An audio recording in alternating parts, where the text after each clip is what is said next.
Okay, hi. Okay. Hey everybody, this is Turkish Spindles 101 with Marilla and I and maybe some other guests. Oh, I think Marilla's gonna leave us.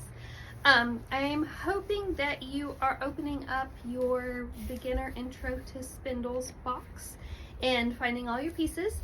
We're gonna do a quick lesson today on just kind of how to assemble your Turkish spindle, how to get it up and running, how to, oh, I knew you would be trouble. That's Clover, she's always trouble. How to, please don't eat my notes. Just start. And the reason I made these kits is I wanted people to be able to affordably learn how to spin on a Turkish spindle without a huge initial investment. My spindles are just 3D printed, and in your kit you're going to get the spindle, a leader, and then a whole mix of different fibers. Clover's not included. And this is just to get you started, to see if you liked spinning, if you can figure it out, if it's something you want to invest more in. So your box includes the spindle and the lead, and then a whole bunch of different fibers. All different types of fibers draft differently, and they behave differently, and different people like different ones different ways. So I wanted you to have a mix, and then once you kind of figure out what you like, then you can go back and buy more of that. So no two boxes are going to be alike, but they'll all have one spindle, and this is going to be a Turkish spindle. Okay, it has two arms, a shaft, and a lead. They come apart. When you spin with them, my favorite thing about them for learners is that when you spin with them, you'll create a center pull ball. And we'll get back to that, but that's what I love about Turkish spindles. And I think that they spin a lot easier and a lot longer than the other styles of drop spindles. So while you're learning, you don't have that extra problem of continually, twirling your spindle, okay? Your Turkish spindle should have come assembled, but I want you to go ahead and practice taking it apart before you have fiber on it. So with a Turkish, oops, dropped my lead. It comes apart. This is your shaft. It pulls out. Then it has two little arms with a hole there, and one arm goes through the other. So you're going to take your arm, pull it apart. You have your three pieces. Just go ahead and put it back together and slide that down on there so it kind of sticks. Okay, it's reassembled, unassembled, reassembled. If you want to practice that a few times, that's totally cool. Now you're going to take your lead. Your lead is just a 1-inch piece of cotton thread with loops tied at each end. It's not exotic, it's not fancy. If you lose it, you can make a new one. It's no big deal. Some people make their own leads. I'm not that person. So you're going to take your lead and you're going to loop it over the bottom of the shaft. So this is the bottom of your spindle. You're going to come up the side, right? Do you see how it comes up there? You're going to do what's called a half hitch.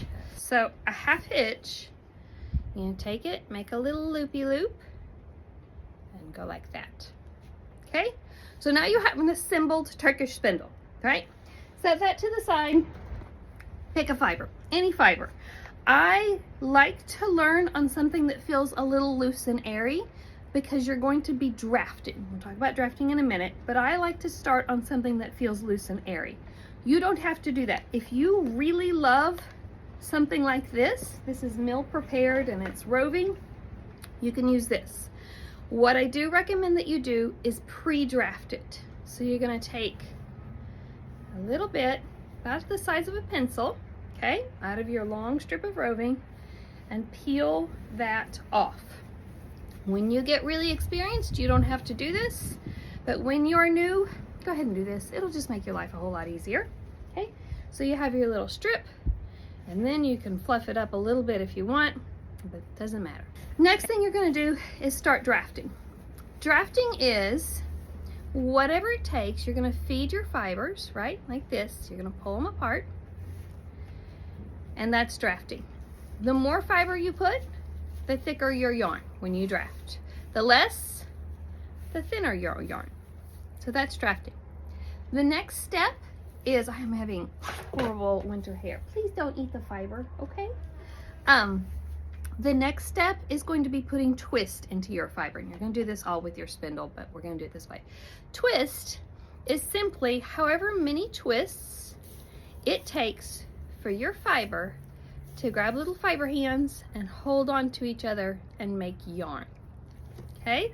If I don't put twist in it, it comes apart, right? Hello, baby, how are you? If I do put twist in it, hi, Clover, it holds together, okay? So that's it. Spinning is drafting and then twisting. I'm gonna start, and I think most of your kits actually will have some of this. This is a Gotland Shetland blend, and it's light and airy like that, so it's gonna be kind of easy to draft. It's already kind of pre-fluffed. So take your spindle. You've got a lead coming off the top. Do you see that? So let's take just a little bit of this fiber, pre-draft it a little if you want, and put it through that lead and fold it back. Okay, so you've got loop and loop.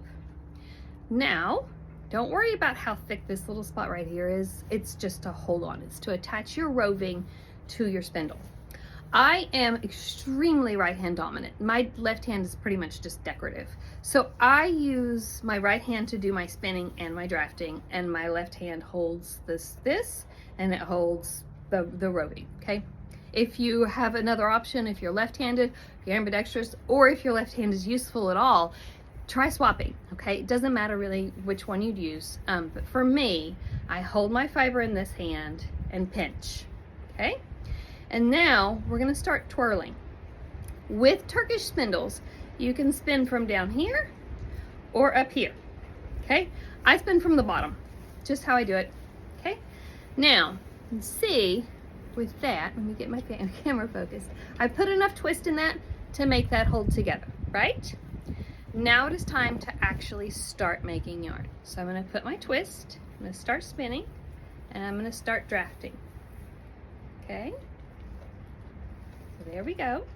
So there I've drafted a little, and I'm gonna spin and draft and spin, okay? There's my little thing down there. If your spindle stops spinning, just grab it, give it a little twisty twist, okay? So you're basically at this point got 2 feet of yarn, right? Or 18 inches of yarn or so. I know the naughtiest joke about why women can't know measurements. I won't tell it on this. Okay, so you've drafted and you've made a little bit of yarn. You're gonna go ahead, pop your half hitch off, and then wind. And when I was a kid, we called these, of course I live in the South, so we called these woven things called God's eyes. Remember, you took 2 sticks and you wove yarn around them, and there was probably some biblical story with it, but I'm not biblical, so I didn't retain it. So with this, to wind on, to make your turtle, you're gonna go over 2, under 1. Over 2, under 1. Over 2, under 1. Over 2, under 1. Okay, and you're gonna keep, let me see if I can do another angle, over 2, under 1, over 2, under 1, and you're pinching in this hand, right? So you're not still drafting, over 2, under 1. So you have a little bit of lift, enough that it'll still go over the top of your shaft. Yeah, Clover. Okay, now you're gonna take and make another, let me see if I can get that to focus, another half hitch. So I just like to loop this over my thumb, put my thumb on top, and pop it over. She's eating my hair. Would you please stop? Okay, and now you're ready to go again. So, drafting, pinch here, but give it enough give that you can feed some fiber out and feed some out, okay? Then, let me go back, we're gonna twist. There we go. Okay, so I'm holding it here a little bit and I'm drafting, pinching with these. Call this inchworm drafting. Pinch, pull, pinch, pull, pinch, pull. Okay? And then you add your twist. Now, if you're sitting like on a bar stool or at a barn or wherever, you can draft several feet. And honestly, the longer, if you're standing up, the longer it gets, the better your spindle's gonna behave down there. So you can draft several feet if you want, and just keep drafting, pinch, pull, pinch, pull, pinch, pull, okay? If you feel like your yarn doesn't have enough twist in it, so say you drafted faster than you spun for some reason, or for some reason your spindle spun backwards, anything like that, what you can do, this is basically long draw, just keep adding more twist, okay? So, I'm so short. So you're gonna hold it and spin. And this is gonna add twist all the way up the length of your yarn. If you feel like for some reason you don't have enough twist, if your yarn isn't holding together, if it's too fluffy, too flyaway, add more twist. Okay, doesn't matter. Do whatever you need to do. And then you're gonna go again, over 2, under 1, over 2, under 1, over 2, under 1, over 2, under 1, over 2, under 1. And this is a really fine yarn, which is the really nice part about this Scotland. Over 2, under 1. And I have to say it the whole time. I have to also count when I weave. I have to count my treadles as well. So that is what it is. Okay? And then you keep going and keep going and keep going, right? So this is your Turkish. What's gonna happen is you're gonna build up a whole bunch of fiber right here. It's gonna be a little ball. You want to put maybe half an ounce, maybe a little less on your Turkish at a time, because as you add that fiber, it will actually increase the weight of your spindle, which will kind of change the weight of your yarn. When you first start, don't worry about it, not a big deal, but don't put a ton of fiber on it, okay? So, here we are, drafting. Okay, 2 things to help. 1, if you want, you can draft and then spin. So just set your spindle somewhere. I'm gonna put it between my legs, and I'm just gonna go ahead and draft. Okay, draft about 1 inch of fiber. I'm gonna let the twist that's in the end of that yarn go up, and then I'm gonna add twist. This way, you are not trying to spin and draft at the same time. So if you're struggling with drafting, give that a go, right? If you're struggling with spinning and you got your drafting down pat, I actually recommend getting like 2 feet of just cotton yarn, putting that on your lead, and then just practicing spinning. Okay, so you're not actually drafting, you've just got already made yarn, you put it on your lead, and then you just spin, spin, spin.